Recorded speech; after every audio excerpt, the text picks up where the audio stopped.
Well, if you're looking to play a PS5 game with a DualShock 4 controller, you're gonna be out of luck. Hey, what's up everyone? My name is Wes, coming at you with another PlayStation 5 video, and today we're gonna be covering the new PlayStation blog post regarding PlayStation 5 peripherals and compatibility between the PS4 console and the PS5. But before we do that, did you guys know that over 77% of the people watching this channel and video right now are not subscribed? Well, now you do, so do me a favor and hit the subscribe button with the notification bell ring. And once you're done with that, let's go ahead and get into the topic of discussion. So according to the new PlayStation blog post from Isabel Tomatis, it is 100% confirmed from PlayStation that the DualShock 4 controller will not work on PS5 games. So if you're looking forward to playing Spider-Man Miles Morales or Ratchet & Clank Rift Apart, you're not going to be able to use your previous DualShock 4 controllers. For instance, your SCUF PS4 controller or your Astro C40 controller. And it will require you to use the PS5 DualSense controller for the PS5 game. According to the blog post, it said, no, we believe that PS5 games should take advantage of the new capabilities and features we're bringing to the platform, including the features of the DualSense wireless controller. And because of that,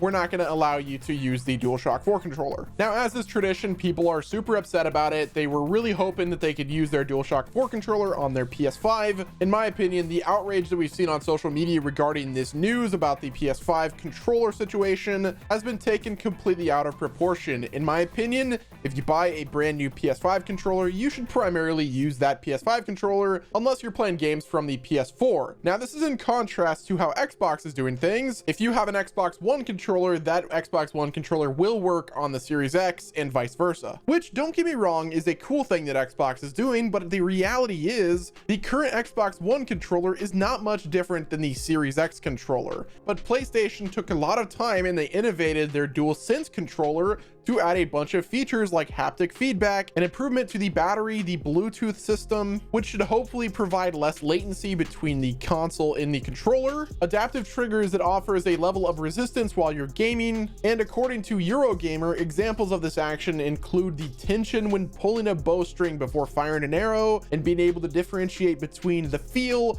of a machine gun and a shotgun. The DualSense controller also has a built-in microphone that allows you to talk to your people on your party chat or in game without having to plug a microphone in. Now, with all of that being said, that's why PlayStation is opting out of allowing support of the DualShock 4 on PS5 games. With every new generation of consoles, there's supposed to be innovation with the controller, the console, as well as the games being played. And in order to provide the best experience possible on the PS5 with PS5 games, there's gonna have to be some sacrifices, and in this case, not allowing the DualShock 4 to work on PS5 games. Now, this is not to say that you're not able to use the DualShock 4 controller at all, because you will be able to use it, and I'm sure that there's going to be some games that will allow that access on some PS5 games. For instance, like Call of Duty, I don't think that there's going to be extra buttons or features you need that will require a DualSense controller, so there's still a little bit of hope, and I'm sure PlayStation is ready and willing to change this philosophy going forward, especially if given feedback from different game developers. So don't freak out just yet. All hope is not lost. There's still a strong possibility that your C40 controller will be able to be used on Fortnite on PS5. Now, with this confirmation that PS5 games will require the DualSense controller, the thing that I want to happen is I hope that PS5 allows for third-party controllers to have Bluetooth support without requiring them to use a separate dongle. There's nothing worse than turning on my C40 controller and finding out that I'm not able to actually power on my PS4 with the controller itself, and it basically forces me to have to press the power button on the PS4 to wake it from rest mode just so I can get some functionality out of my C40 controller. Now, the PlayStation blog post also discussed other PS4 peripherals and accessories that will work on the PS5. The question being, which existing PS4 peripherals and accessories will work on the PS5? Specialty peripherals such as officially licensed racing wheels, arcade sticks, and flight sticks will work on the PS5s and supported PS4 games. The platinum and gold wireless headsets, as well as third-party headsets that connect via USB port or audio jack, will work on the PS5. The DualShock 4 wireless controller and PlayStation officially licensed third-party gamepad controllers will work on supported PS4 games. And last but not least, both the PS Move motion controllers and the PlayStation VR aim controller will work on supported PSVR games on PS5, as well as the PlayStation camera that you forked out a bunch of money to play VR games will be supported on the PlayStation 5. And that pretty much confirms that PSVR will also work. So as I said before, I don't think this is the end of the world. wild. With every new generation, there are some sacrifices that will have to be made. So before you get doom and gloom and think that all hope is lost for your previous PS4 peripherals on the new Call of Duty game on PS5, it could still change, guys. There's still a possibility that DualShock 4 controllers will work with some PS5 games, but at this time right now, no PS5 game will work with a DualShock 4 controller. Now on to the next bit of PlayStation 5 news. It is officially confirmed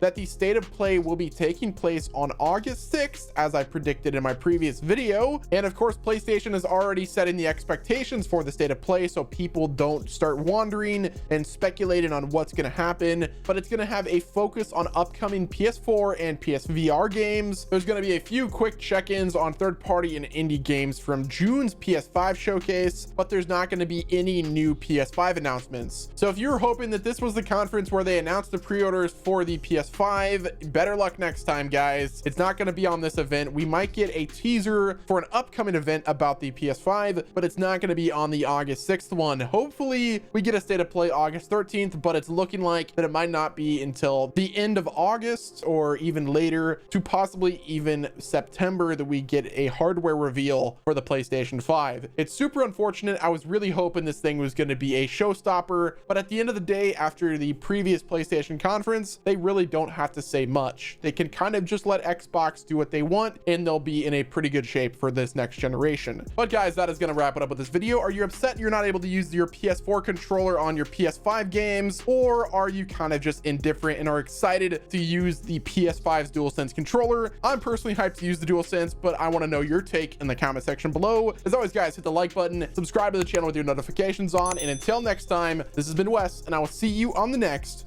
PlayStation 5 video. Oh, thank you.